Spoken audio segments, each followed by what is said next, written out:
Know the difference with ANNEX Wealth Management? Jill Martin, a wealth strategist and estate planning attorney at ANNEX Wealth Management. Welcome back, Jill. Thanks, Danny. So your role is to work with our clients on their estate planning strategy. It's a dot your I's, cross your T's discipline. Much of it to fulfill legacy issues, but some to avoid a lot of pain and frustration for heirs. Going to go over a list of big mistakes with wills, and we probably can skip a discussion on one of them, and that's not having a will at all. Absolutely. I mean, that's rule number one, is that everybody needs one. Doesn't matter how much net worth you have, everybody should still have one as part of their comprehensive plan. But a close cousin of not having one at all is procrastinating. Well, that's a big one, right? And everybody does it. No one wants to think about or contemplate their own death. And so it's really hard to start that conversation sometimes. And there are people that as soon as they think about it, they're stalled and they can't get past it. But at some point in time, we all end up getting there. It's just, when does that happen for each of us? Yeah, it sure does. Here's one that we've spoken of before, a mistake with wills: dropping large inheritances in heirs' laps. And I know I can hear a number of people in the audience going, oh, please, just try me. Right. Wouldn't we all love to have the rich Aunt Betty that we didn't know of leave us $1 million?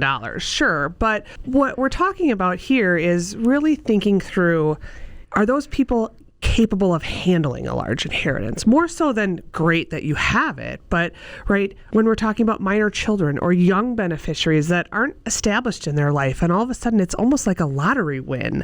And so a large sum of money could all of a sudden be blown really, really fast. Not that we've ever seen a lottery winner blow their money. Never. Right. So yeah, you got to think about that. And if you're going to leave a lot of money to somebody, you got to set it up in a proper manner. Yeah. And so that's where a lot of times people think about using trusts for beneficiaries. We're not talking about living trusts or revocable trusts. We're talking about putting the money in trust for the benefit of someone else to help control a financial management, distribution control, making sure it's used for proper things. So it isn't that windfall, hey, we just won the lottery effect. The other part of it is to think through of, will that have a substantial impact on the lifestyle or the values of that person? Will it really change them? And is that what you want to do? If they're not used to having that type of a windfall, how do we want to make sure that their personality doesn't change? Wills are kind of the umbrella. Do trusts sit underneath wills? Yeah. So when we're talking about estate planning, right, wills and revocable trusts are kind of the two core things that we look at all the time.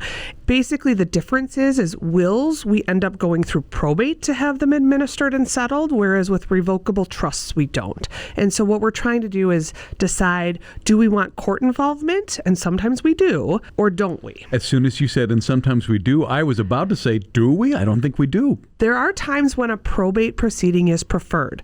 There's a time when there's going to be more debts than there are expenses, so the probate administration ends up kind of like a bankruptcy settlement. If we know beneficiaries are going to fight tooth and nail and there's going to be litigation. And sometimes that just can't be avoided, so the court is ultimately the referee and the decider, so then everyone gets their quote-unquote day in court. They're the adult in the room? Yes. Jill Martin, a wealth strategist and estate planning attorney at ANNEX Wealth Management, talking about mistakes with wills. So my wife and I did a will over 15 years ago. Our boys were in middle school. It has not been updated. Skipping regular updates, that's a mistake, isn't it? I don't know that it's a mistake, but it's something that maybe an update isn't needed, but you should dust it off and take a look at it. What I tell people is every 3 to 5 years, pull that thing out and make sure it's still what you expect it to be and what you understand it to be.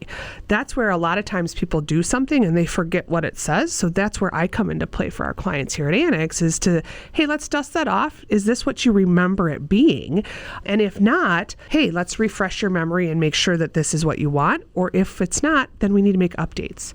Big part of that is the people that you name in there to be those executors, trustees, powers of attorney. Are those still the people that you want? There you go, right there.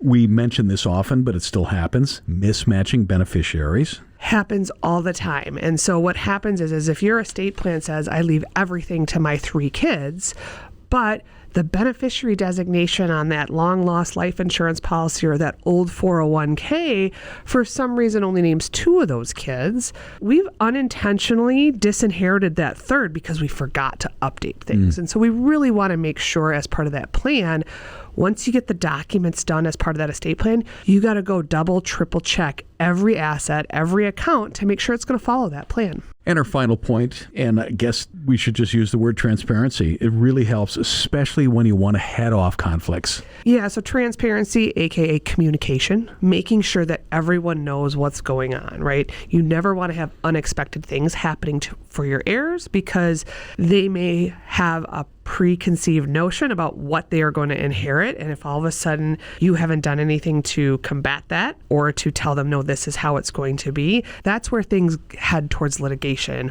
or conflict. Or a lot of times estate plans can break the family apart, never to have people talk to each other again. And the last thing you want to do is have a legacy where you've broken your family as part of it as an unintended consequence for lacking communication. And that happens, and we'd like to prevent that. It's complex, and we're ready to help. Jill Martin, wealth strategist, estate planning attorney at ANNEX Wealth Management. Thanks for joining us. You're welcome.